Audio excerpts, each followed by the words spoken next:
Hello, it's Nikki. How you doing? I keep brushing my hair back so you know that I'm not naked.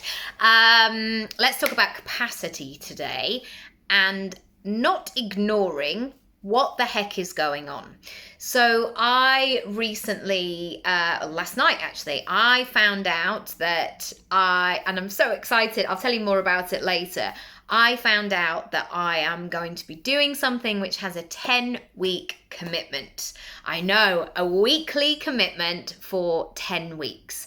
And I also know that there are going to be lots of other things within that I need to allow time for.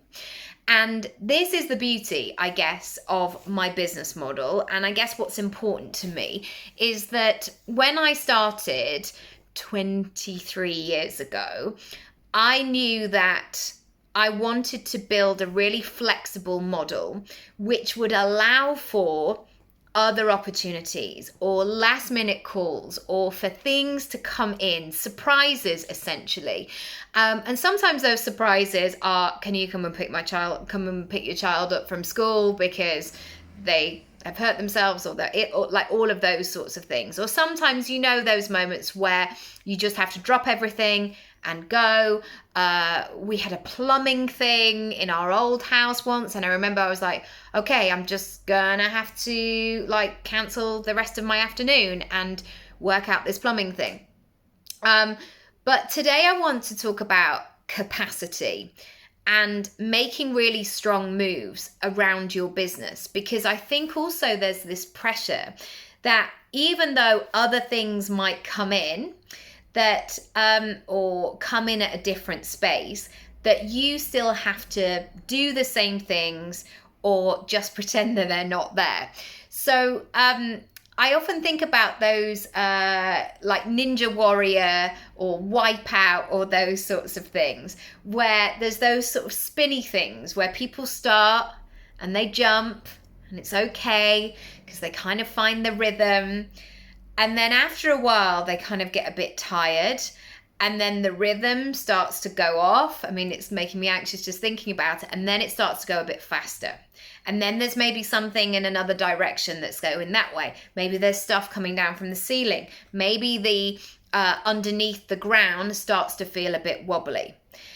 And then, wow, I can't even. And the narrative of society. And do you know why? It's because my son is a big Arsenal supporter and he's been singing na na na na na na na. Yeah, that's why. The narrative of society is that we just keep going. And if we can't keep going, then there's something wrong with us. That we just should put on a smile, put on a brave face, not complain, not explain, and just keep going forward. However, I know if I do that, and if I blindly just go through my life and my business, paying no attention to the other things that are going on, and just disconnect and just keep going regardless, nobody, myself included, is getting the best version of me. Nobody gains from that moment. And so, knowing that I've got this 10-week commitment, already I am thinking, what do I need to put around that? So what support do I need? What kind of cushions do I need? What do I need to bear in mind to be able to do that? So, for example, this could be, I really need to be on it with the supermarket shopping. I really need to work out what we're going to eat, because there will be no space for me being that woman, and maybe this is you, wandering around with 2 tired children at 10 to 5 in a supermarket going, what are we going to eat tonight? What are we doing? So already I need to think about what I need to put in place to enhance the experience. Secondly, what do I need to release or park? Sometimes I'll have a moment of like, good, I'm never doing that again. I'm completely closing that down. That feels great. Shove that to the side. Maybe those moments where something comes in, it's a really lovely closing of a chapter. So if you are getting that urge to do that, really listen to it, because it's beginning to tell you what the next shape of your business and life is. But we can't just assume that we will carry on regardless with a smile on our face and a skip in our step, and nor should we have to either. So I want you to think about what is going on in your life and your business and what is required of you.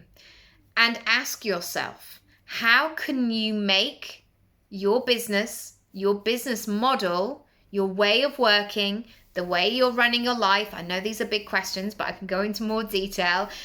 How can I bend them and shape them and refine them to suit my circumstances in a better way?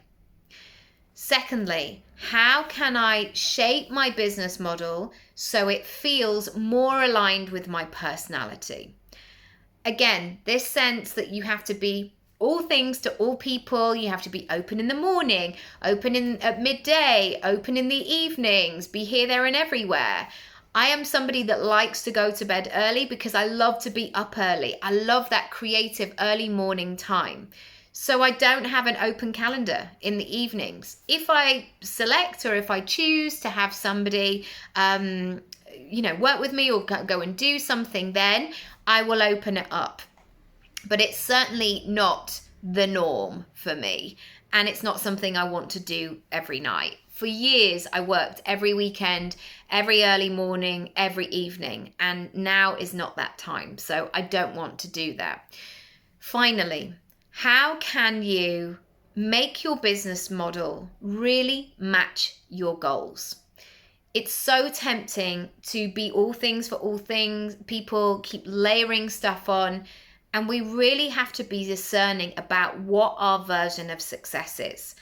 And if you don't know, I invite you to spend some time really thinking about what makes you happy and really considering whether or not you're taking actions or spending most of your time doing things that are on that track.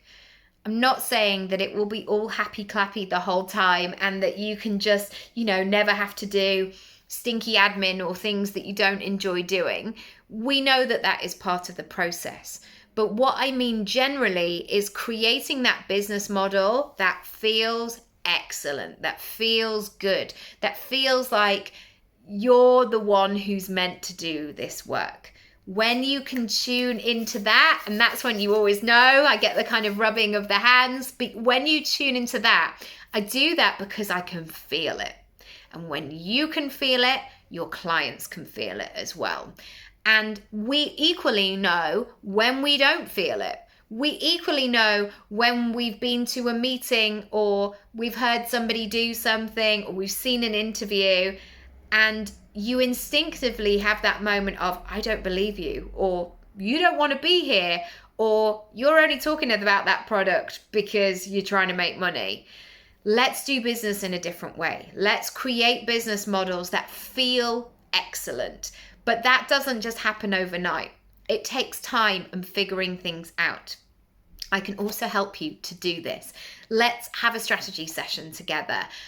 This is perfect for this because not only do you get pre-work so I can work out what's happening, what's going on, I then go off and do my own prep as well, but we also have that time together and support afterwards. So you don't just get that moment where you leave the coaching session going, I know exactly what I'm going to do with my life, and then wake up the next morning thinking, I have no idea what I'm going to do. I don't know how to start or anything like that.